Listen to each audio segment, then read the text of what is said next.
আসসালামু আলাইকুম রহমতুল্লাহি বারাকাত। আশা করি সবাই ভালো আছেন। আলহামদুলিল্লাহ আমি ভালো আছি। আজকে উম, আমাদের কমন কিছু নৈতিকতা নিয়ে কথা বলতে আসছি। আসলে আহ, আমাদের কি সমর্থন করা উচিত, কি সমর্থন করা উচিত না। কমন থিং এটা দেখেন যে সাদাকে সাদা বলা, কালোকে কালো বলা, আহ, এইটা একজন মানুষ হিসেবে আমি যে ধর্মেরই হই না কেন এটা আমার জন্য জরুরি প্রকাশ করা এবং বলা। যদি আমরা আমাদের আবেগের বশবর্তী হয়ে সত্যকে লুকিয়ে যাই বা সত্যকে অস্বীকার করি বা বা আবেগের তাড়নায় সত্যকে আবেগের নিচে ফেলে দেই, তাহলে কিন্তু আসলে পরিপূর্ণ নৈতিকতা বোধ সম্পন্ন মানুষ আমি হব না, আমি যে ধর্মেরই হই না কেন। আমি এখানে ধর্ম নিয়ে কোনো কথা বলবো না। প্রত্যেক ধর্মই আমার মনে হয় যে প্রত্যেক ধর্মই বেসিক কিছু নীতি নৈতিকতা শিক্ষা দিয়ে থাকে। দেখেন, আমি যদি আমি মনে করেন হচ্ছে কোনো অপরাধ করছি না, কিন্তু যদি ওই অপরাধীকে আমি নৈতিক সমর্থন দিই, তাহলে কিন্তু আমি সে অপরাধ সরাসরি না করলেও আমি কিন্তু আহ, নৈতিক সমর্থনের কারণে ওই অপরাধী অবশ্যই হতে পারি বা হব। তো আহ, খুব একটা উন্মাদনা গেল এই যে বিশ্বকাপ নিয়ে। যদিও আসলে আমি এই বিষয়ে কোনো কথা বলি না এবং টোটালি বলি নাই, যেহেতু শেষ এর জন্য কিছু কথা বলছি।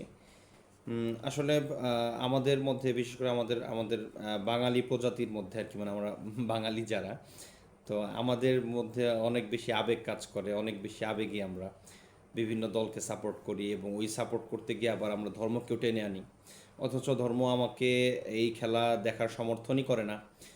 অথচ আমি খেলার মধ্যে ধর্ম টেনে এনে আমরা বিভিন্ন বিভাজন সৃষ্টি করার মানে সৃষ্টি করি আর কি। তো এখানে সমর্থনের ব্যাপারে বেসিক কিছু জিনিস আমাদের সামনে যদি থাকে তাহলেই বুঝে আসবে আসলে আমাদের কাকে সমর্থন করা উচিত, কাকে সমর্থন করা উচিত না। অ্যাজ এ হিউম্যান বিং হিসেবে বা আমি মানুষ হিসেবে আমার আসলে কতটুকু নৈতিকতা বোধ সম্পন্ন হওয়া উচিত। এখন আমরা সবাই জানি যে পৃথিবীতে বিভিন্ন জায়গায় যুদ্ধ চলছে এবং এই যুদ্ধগুলোর মূল হচ্ছে আসলে ফেসবুকে বলা ঠিক হবে কি না, কারণ তাদের আসলে এখন তারাই সব কিছু চালাচ্ছে। আমার এই হয়তোবা পোস্টটা তারা মুছেও ফেলতে পারে, এর জন্য আপনারা বুঝতে পারছেন আসলে কারা নিজেদেরকে সবচেয়ে বেশি ক্ষমতাধর বা সবচেয়ে বেশি পরাশক্তি হিসেবে দাবি করতেছে। তো তারাই কিন্তু পৃথিবীতে সব জায়গাতে যুদ্ধ করতেছে এবং যুদ্ধের মূল কিন্তু তারা।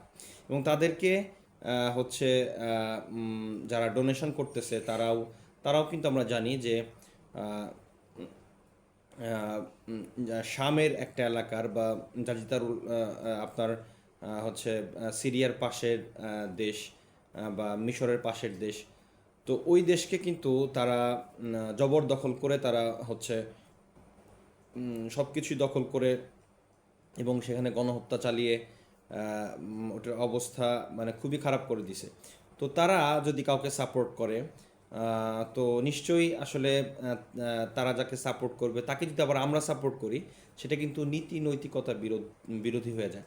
আমি কিন্তু আসলে খেলা দেখার পক্ষপাতী না এবং খেলারও কোনো পক্ষপাতী না, ঠিক আছে, কিন্তু আসলে একটা জিনিস খুব আমাকে ব্যথিত করে, সেটা হচ্ছে আজ আমাদের এখান থেকে হাজার মাইল দূরের দেশ, যাদের সাথে আমাদের কোনো আসলে সম্পর্কই নাই, তো তাদেরকে নিয়ে আমরা এই পরিমাণ মাতামাতি করতেছি, আমাদের অনেক মূল্যবান সময় নষ্ট হচ্ছে।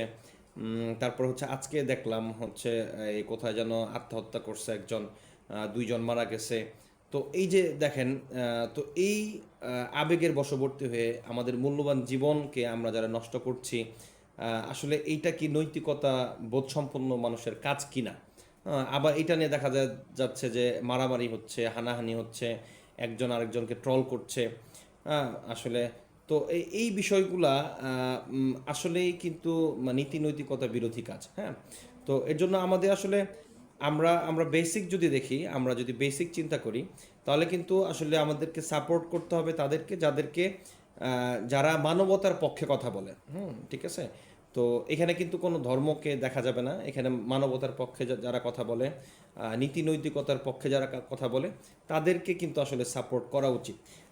এছাড়া যদি আমি এমন কাউকে সাপোর্ট করি যারা গণহত্যাকে বা গণহত্যাকারীদেরকে সাপোর্ট করে, অথবা গণহত্যাকারীরা তাদেরকে সাপোর্ট করে, এটা কিন্তু আসলে কোনোভাবেই ঠিক হবে না।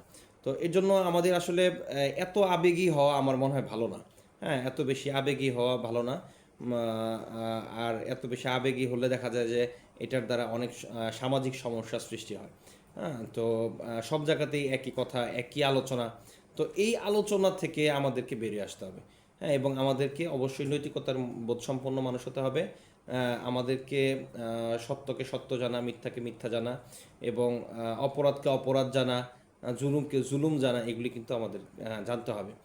আজকে আমি যাকে সাপোর্ট করতেছি সে সাদাকে কালো বানিয়ে ফেলতেছে, অথবা কালোকে সাদা বানানোর চেষ্টা করতেছে। তা আলটিমেটলি কিন্তু এই কাজগুলি আমাদের সাথে একসময় হতে পারে। তো এর জন্য আমাদের এখনই আসলে চিন্তা করা উচিত যে আমার একসময় একটা ট্রেডিশন হয়ে আসছে আমাদের বাংলাদেশে। হ্যাঁ, আমরা খুব আবেগপ্রবণ জাতি, এবং খুব খেলাকে খুব বেশি খেলা নিয়ে আমাদের অনেক উন্মাদনা। তো এইটা যেন আমাদেরকে আসলে নীতি নৈতিকতার থেকে বের করে না দেয়। হ্যাঁ, আরেকটা সাপোর্টের ক্ষেত্রে আমার বাবা সাপোর্ট করছে একটা, আমার ওইটা করতে হবে। হ্যাঁ, তারপরে আমি যেটা করব আমার সন্তান ওটা করতে হবে। এই যে একটা ট্রেডিশন চলে আসতেছে, হ্যাঁ, এবং এটার থেকেই কিন্তু আসলে মূল সমস্যাটা। তো এর জন্য এখান থেকে আমাদের বেরিয়ে আসতে হবে। আমাদেরকে সবসময় নীতি নৈতিকতার পক্ষে থাকতে হবে। হ্যাঁ, সবসময় যারা পৃথিবীতে নৈতিকতার কথা বলতেছে, নীতি নৈতিকতা প্রতিষ্ঠা করার জন্য চেষ্টা করতেছে, আমাদের তাদের পক্ষে থাকতে হবে। ঠিক আছে? তাহলেই আসলে সব কিছু সুন্দর হবে। এবং এই যে এই সস্তা আবেগে আমরা যে ঘটনাগুলি ঘটাচ্ছি, এইটা কিন্তু আসলেও ঠিক হচ্ছে না। তো এর জন্য আমাদের আসলে, আমি কোনো দলের কথা বললাম না, কারণ আমাদের আসলে অনেক দলের সাপোর্টার আছে বাংলাদেশে। আবার আমাকেও দেখা যাবে কোনো দলের সাপোর্টার বানায় দেওয়া যাইতে পারে। ঠিক আছে? আপনারা বানায় ফেলতে পারেন। তবে সত্যি কথা, গত 12 বছরের মধ্যে আমি কোনো খেলা দেখি নাই। আর আমার দেখার ইচ্ছাও নাই, এবং আমি জানি এটা একটা স্ক্যাম। এটার দ্বারা মানুষকে ব্যস্ত রাখা হয়, এবং ফিফা এটার দ্বারা অনেক অনেক টাকা ইনকাম করতেছে। এবারও নাকি $15 বিলিয়ন তারা ইনকাম করছে। এটা আসলে পুরোটাই স্ক্যাম, আগেই সাজানো থাকে কে কাপ নিবে, কারা জিতবে, কারা হারবে। এগুলা আমরা যদি ভালো করে অ্যানালাইসিস করি তাইলে বুঝতে পারবো। হ্যাঁ, এটা আসলে মূলত আমাদেরকে কর্মবিমুখ করার একটা পায়তারা, একটা একটা হচ্ছে একটা কাজ আর কি, যেটা আমি বলবো। এটা দেখেন, আজকে আমি ক্লাসে গিয়ে দেখলাম যে আমার ক্লাসের সব ব্যাচগুলোতেই স্টুডেন্টের সংখ্যা অনেক কম। কারণ কি? কারণ তারা রাত জেগে খেলা দেখছে, সকালবেলা তারা উঠতে পারে নাই। হ্যাঁ, এর কারণে তারা আসতেও পারে নাই। তো এই যে দেখেন, ওই 2-3 ঘন্টা রাত্রি জেগে খেলা দেখার কারণে সকালবেলা ক্লাস মিস। তারা পড়ালেখার প্রতি গুরুত্ব থাকলেও দেখা যাবে যে আসলে শারীরিক বিভিন্ন সমস্যার কারণে তারা স্কুলে আসতে পারলো না। তো এর আলটিমেটলি কিন্তু এটা ক্ষতি হলো। এইরকমভাবে বিভিন্ন ধরনের ক্ষতির মুখে কিন্তু আমরা সম্মুখীন হচ্ছি এইসব খেলার পেছনে বা সময় নষ্টের পেছনে পড়ে। তো এগুলি আমাদের আসলে চিন্তা করতে হবে, এবং ওইভাবেই আমাদেরকে আসলে চলতে হবে। তো আমি আশা করি আপনারা বুঝতে পারছেন, এবং বোঝার চেষ্টা করবেন। ধন্যবাদ সবাইকে। আসসালামু আলাইকুম।